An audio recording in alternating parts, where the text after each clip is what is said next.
Oi pessoal, meu nome é Daniele, atualmente eu sou au pair na França, na Europa, e finalmente eu tô arrumando um pouquinho de coragem para falar um pouco do meu processo. Faz um tempo que eu quero fazer isso, mas a vergonha não deixa, então vamos lá. Eu conheci o programa de au pair através do Au Pair na Europa, uma mentoria que eu comprei na época em 2023, ou foi 2022? 2022. Foi muito bom para eu ter o norte do conteúdo, para ter o norte do que fazer. É tudo muito explicado dentro do curso, porque são aulas gravadas. E, ao mesmo tempo, foi um pouco difícil para mim, porque tudo, assim como um funcionário novo, tudo que é novo, por mais que você passou lá pela triagem, o cara passou a teoria da situação, na hora de aplicar na prática, é um negócio complicado. Você precisa de alguém ali para te ajudar emocionalmente também. E por muitas vezes eu conheci o programa, conheci o Au Pair na Europa através das redes sociais, através do Instagram. Já vinha, sempre aparecia a propaganda, e eu finalmente fui realmente dar um pouco de atenção para aquilo. E conheci o programa, ele foi muito bom para mim, né? Agradeço a isso, né? E tem uma rede de apoio também muito bacana. Mas no final, na hora do que eu realmente decidi agir, eu falei com mais de 1000 famílias nesse processo e dificilmente e nunca dava match. Porque sempre tinha alguma coisa que eu não estava de acordo. E assim, se é pra você sair do seu país, arriscar tudo que você tem, arriscar sua vida, tudo que você conhece por algo desconhecido, você tem que ir, pelo menos, com a noção da onde você tá pisando. E eu não me sentia segura, então eu nunca decidia. Envolvi minha fé nisso também. Por muito tempo eu fui orando, e Deus confirmando, e eu nada de tomar atitude. E aí, quando eu finalmente resolvi tomar atitude, eu falei assim, fiz uma oração sincera para Deus, falei assim, cara, a próxima família que aparecer, eu vou aceitar. Eu vou aceitar, e seja o que o Senhor quiser, se o Senhor disse que vai estar comigo, então a gente vai junto nessa e tchau e benção. Então, quando eu decidi agir, aconteceu tudo muito rápido. Como foi o meu processo?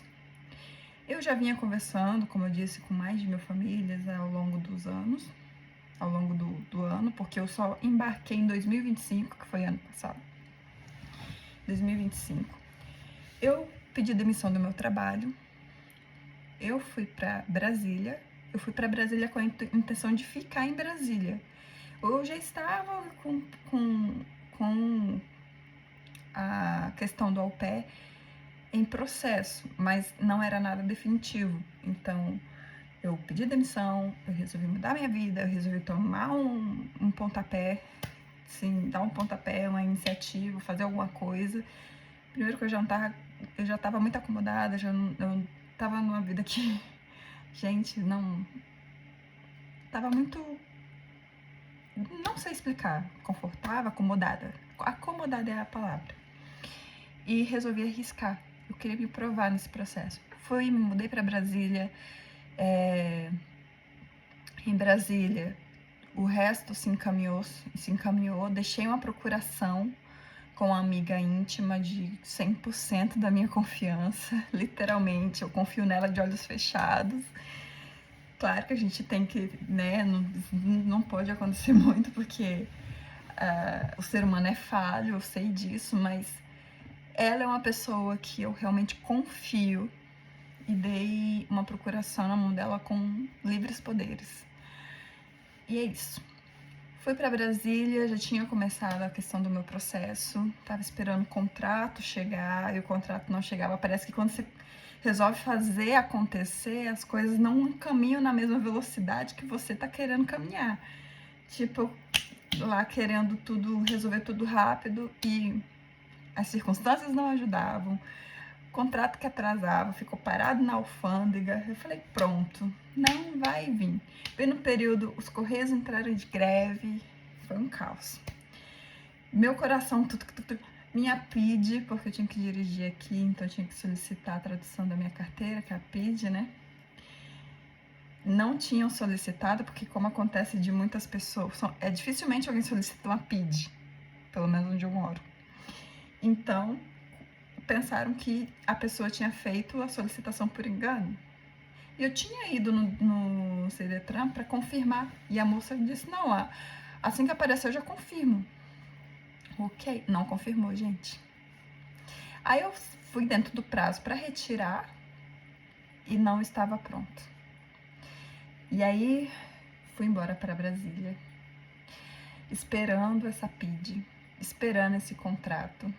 A minha agenda, eu sempre deixava uma data agendada no consulado, por caso eu fechasse com alguma família, isso, fui fazendo isso durante muito tempo, e nada. Então, estava próximo da minha entrevista no consulado, eu já tinha feito algum levantamento de alguns documentos, e o principal não tinha chegado, gente, não tinha chegado. A PID não tinha saído, o contrato não tinha chegado, comecei a ficar desesperada. E antes de ter todo esse processo, eu tive muitas crises de ansiedade, porque assim, eu via na mentoria as pessoas dando match rápido, sabe? 1 mês, 2, máximo 6 meses ali. Tinha algumas pessoas que estavam levando um processo bem lento, que não tinha essa pressa toda e tinha tempo. E no meu caso, como eu decidi já tarde, tipo assim, já estava em cima da idade limite para ser au pair na França. Na França, o au pair, ele pode ser até os 30 anos. Depois disso, você não pode ser. Mas é o único visto que te permite mudar de visto, mesmo estando fora do seu país. Você não precisa voltar no seu país de origem para fazer a mudança de visto. Mas aí você tem que já se preparar, ter toda a burocracia, porque na França aqui é tudo demorado. Não reclamem mais do Brasil, tá? Não reclamem. Você só dá valor no seu país quando você conhece o processo dos outros países. Aí você vê assim que o seu país não era tão ruim quanto você pensava. Apesar de que eu sempre falei muito bem do meu país, mesmo morando nele. Gente, o Brasil é maravilhoso. Tem seus problemas sociais, tem seus problemas econômicos? Tem. Não vou dizer que. Não vou colocar uma venda nos olhos e dizer que é tudo lindo, porque a gente sabe que não é. Mas tem muitas questões que são muito melhores do que aqui fora. Gente, aqui eles ainda usam fax. Voltando. Fiz tudo. Chegou a data. Meu coração acelerando. Chegou os documentos necessários, fui pro consulado no dia, conheci até outra menina que ia fazer o processo também de au pair, inclusive ela tá em Genebra, e foi tudo muito tranquilo, não me fizeram perguntas, eu só esperei minha vez. Pegaram as pastas do documento, levei tudo muito organizado, 2 pastas, eles solicitam 2 pastas, uma de cópias e uma de originais. Eles vão conferir se tá tudo certo, e vão pegar as cópias para eles e vão te devolver as originais. Simples assim. A original é só para fazer comparativo ali, para eles conferirem. E aí eu segui a lista, coloquei na ordem. Outra questão, como foi o processo de montagem do meu dossiê para solicitação do visto? A mentoria foi útil? Foi. Mas no final das contas, quem me ajudou não foi a mentoria. Quem me ajudou foi outras au pairs, que nem faziam parte da mentoria. Já estavam na Europa como au pair, e a gente se conheceu, porque eu tinha entrado num grupo de au pairs brasileiras na França, e aí eu mandava minhas dúvidas lá, e as meninas, teve uma que se compadeceu de mim, inclusive agora a gente é muito amiga, e eu conheci ela depois que eu cheguei aqui na Europa, e ela me mandou a lista dela e eu fui ticando ali. E aí ela me ajudou na conferência da documentação. Aí teve uma outra amiga que eu ainda não tive a oportunidade de conhecer. Era para ter sido a primeira, que era para eu ter ido visitar assim que eu cheguei na França, mas meus planos caminharam para outra questão, mas eu vou fazer de tudo para ir ver ela o mais rápido possível. Ela me ajudou na questão de preparação de entrevista. Elas me ajudaram na conferência da minha carta de motivação. Elas me ajudaram do começo ao fim do processo, gente. Elas foram, assim, parceiras com uma pessoa que elas não conheciam, mas a empatia, oh Deus, obrigado. E é isso. Elas me ajudaram do começo ao fim do processo. Tudo saiu bem. Me ajudaram principalmente na questão emocional, porque eu sofria muito. Eu ficava, sabe, tendo surtos de ansiedade. Inclusive, isso aqui, ó, eu tinha feito tratamento de espinha, voltou tudo depois que eu cheguei aqui. Primeiro porque eu tinha que ter feito a manutenção e não fiz, né? Porque como que vai fazer se você já não tá nem mais onde você deveria estar?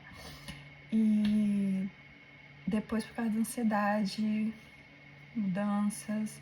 Depois que eu cheguei aqui, elas me ajudaram muito também, porque, tipo, tudo novo pra mim, tudo, né? Eu me senti uma criança de 10 anos conhecendo um lugar novo. E eu queria me provar nessa experiência. Por quê? Primeiro que eu não ia conseguir fazer um intercâmbio de 1 ano como estudante, ao menos que eu desembolsasse muita grana.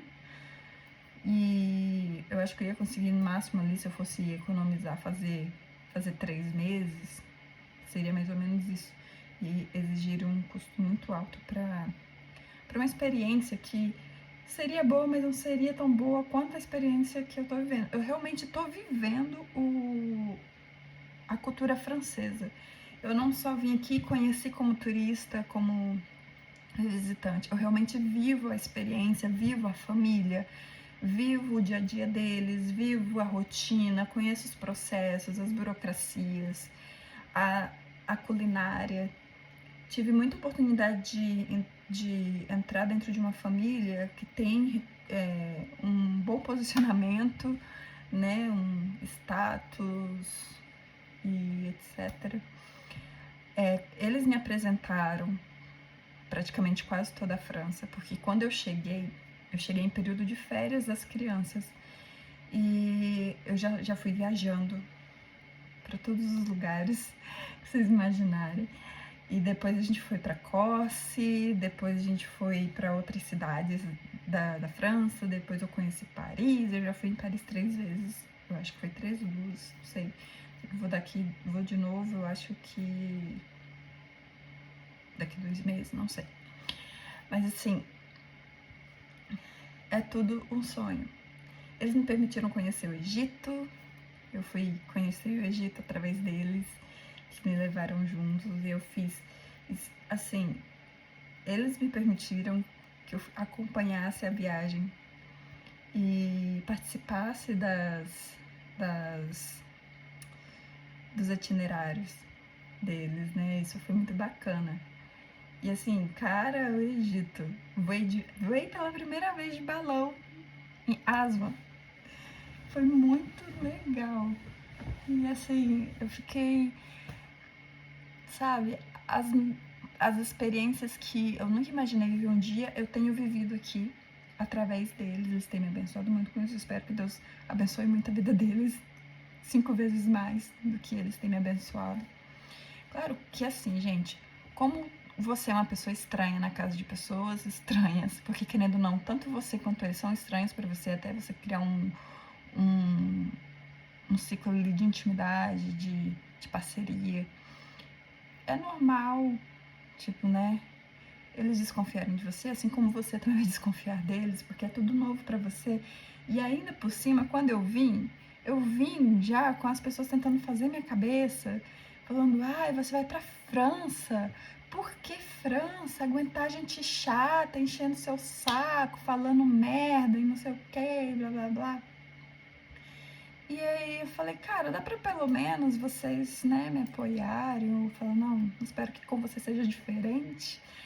E para ajudar ainda quando eu pisei em Portugal, porque o visto ele é validado no primeiro país que você pisa. Então meu visto ele foi validado em Portugal. Desci em Portugal, aí o cara olhou assim, cara, você largou um emprego. Ele perguntou com o que eu trabalhava no Brasil. Eu falei, né? Aí ele falou, cara, você largou seu emprego pra vir trabalhar de au pair pra francês. Eu falei, nessas horas você fica assim, cara, você não pode falar merda pra um ser desse, né? Mas assim, levei tudo na esportiva, com aquele meu jeitinho, um sorriso, né? Meio amarelado. E ele falou assim, depois que ele falou isso, eu falei, dá pra pelo menos o senhor, você dizer assim, boa sorte, né? Aí ele, sem graça, entendeu o recado. Ele respondeu, eu espero que com você seja diferente, boa sorte. Mas assim, eu tô resumindo aqui o meu processo de au pair, mas depois eu faço um vídeo com os documentos certinhos que eu tive, é mais a minha experiência emocional, o que minha fé teve a ver com isso. Minha fé foi, acho que, a base mais importante, porque é muito fácil dizer que você tem fé quando você só vai na igreja aos domingos. É muito fácil dizer que você tem fé quando você está acomodado, quando você realmente não coloca ela em prática. Aí às vezes você quer mudança, você quer que as coisas caem do céu, você tem que fazer alguma coisa. E foi essa questão que eu resolvi provar na minha vida. Outra questão foi, eu já estava em um nível depressivo, tinha que ser diagnosticada com depressão funcional. Aí ao meu auge da minha idade, 29 anos, descobri o quê? Tô lá psicóloga, e aí eu tenho uma colega que ela é psicóloga, e eu fui fazer um teste comportamental com ela, inclusive vou depois deixar o arroba dela aqui, do Instagram, porque ela é sensacional e ela não me pediu, mas ela vai ficar aqui. Espero que ajude muitas pessoas também. E ela diagnosticou no teste comportamental, que não é um teste, né, que fala demais, ela conseguiu perceber que eu tinha padrões com o resultado ela viu que eu tinha padrões de depressão funcional e padrões de TDAH. Aí ela falou assim, Dani, isso aqui você não precisa fazer comigo. Eu tinha plano de saúde na época, então eu aproveitei meu plano de saúde, eu já estava fazendo acompanhamento com outra profissional pelo meu plano de saúde, porque eu estava com um nível de estresse muito alto. Eu estava praticamente no início de um burnout. E, assim, quando o caos chega, né, emocionalmente na sua vida, você ainda sai como errada da situação. Então, antes de perder o emprego, procurar ajuda. E ela falou, vale a pena investigar isso aqui. Pede para sua psicóloga, né, fazer o teste com você e ver se realmente é isso, mas tudo indica que seja isso. Tal, aí ela me disse lá, me passou o meu teste comportamental, gostei bastante, desculpa, porque eu gosto muito de me autoconhecer, gente, eu sou muito autocrítica, então autodesenvolvimento para mim é algo que eu estudo com prazer porque é um hobby para mim, não algo implícito que eu tenho que estudar. Investigamos e tal, e aí ela detectou o TDAH e me encaminhou para o psiquiatra. O psiquiatra fez lá os testes e realmente foi comprobatório junto com o da psicóloga e da depressão funcional. E aí eu descobri que meu perfil é mais comunicador executor. Ainda estou estudando isso porque tentando entender como que eu funciono ainda. Mas assim, hiperatividade, desatenção e qual a outra? Impulsividade. Aí eu entendi muitas coisas dos meus problemas, assim, da adolescência, da infância, que eu não entendi ao longo da vida. Mas voltando, essa experiência tem sido um desenvolvimento pessoal para mim, uma aprovação pessoal para mim. E eu tenho tido muitos insights, sabe? Eu sempre tive muito aquela coisa de agradar todo mundo, de ceder demais, de ser muito permissiva. Nessa questão, eu vou fazer outra hipnoterapia com o Matheus Alabrida. Também vou deixar o arroba dele aqui, porque anos atrás eu fiz sessões com ele e foi muito bom para melhoria da minha personalidade. Melhorei muito, mas ainda preciso tratar muitas coisas. E eu, por ser muito permissiva, muito passiva, sempre me prejudiquei demais para beneficiar os outros. E aí agora, por mais que eu tô trabalhando isso em mim, tô trabalhando a questão do não, tô trabalhando a questão de se vai me prejudicar, eu não posso ceder. Se vai me prejudicar, a minha resposta é não. Se eu não tenho tempo para pensar na resposta e a pessoa quer que eu responda na impulsividade, eu tenho que pensar 2 vezes e dizer que não, porque tudo aquilo que não te deixa refletir sobre aquilo é um não, gente. É fácil? Não é fácil. Viver fora não é fácil, não é um conto de fadas, não é mil maravilhas, não acontece tudo como planejado. A teoria não é como a prática, nunca vai ser. E eu vim aqui justamente tirar esse colírio dos olhos de vocês. Dizer, é uma boa experiência? É uma boa experiência. Mas assim, tudo na vida precisa de uma iniciativa. Eu acho que essa foi a minha. Tô vivendo uma transformação, não só como pessoa, mas também como mulher. Eu acho que eu nunca realmente saí daquela transição entre a Daniele adolescente, a Daniele mulher. Elas caminham juntas ali, e tem hora que eu me comporto como eu tenho que me comportar, como a Daniele de 30 anos, e depois eu acho que é... Então, porque tem coisas que realmente eu não vivi na minha... Eu tive que ser adulta muito cedo. E agora que eu sou adulta, eu quero me permitir coisas que eu não me permiti quando eu era mais nova. Mas tem que ser tudo cautelado. E é isso. Minha experiência... Espero que minha experiência ajude vocês. Vou deixar meu arroba também no Instagram. Pessoal, eu não tô aqui pra ser uma pessoa que vende nada. Eu tô aqui mais pra ser clara com vocês. E quem tiver dúvidas e quiser conhecer a questão do processo de au pair, pode me chamar no Instagram. Pode me chamar lá. Eu vou responder, eu vou esclarecer as dúvidas. Eu vou dizer como foi o meu processo, qual foi a lista de documentos. Apesar de que depois eu vou fazer um outro vídeo trazendo a lista de documentos que eu precisei pro au pair. Os sites que eu entrei para encontrar as famílias, para conversar com as famílias, que existem tanto no Facebook como aupair.com e o Au Pair World, que foi o mais confiável, que eu segui da mentoria também, assim como outras questões que eu posso trazer mais adiante. Espero que vocês tenham gostado dessa informação.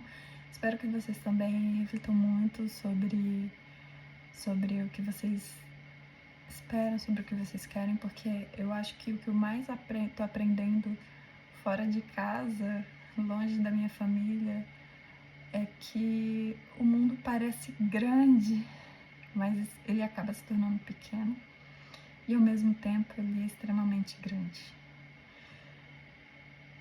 E tudo é possível.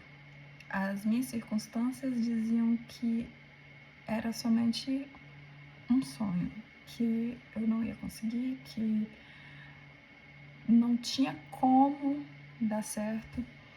E eu posso dizer para vocês que não existe impossível.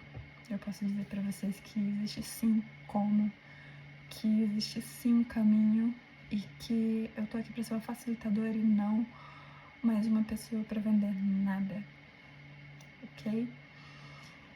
E é isso. Espero que esse ano seja um ano abençoado para todos e que vocês possam viver experiências extraordinárias também, assim como eu estou vivendo. Beijos, tchau, tchau.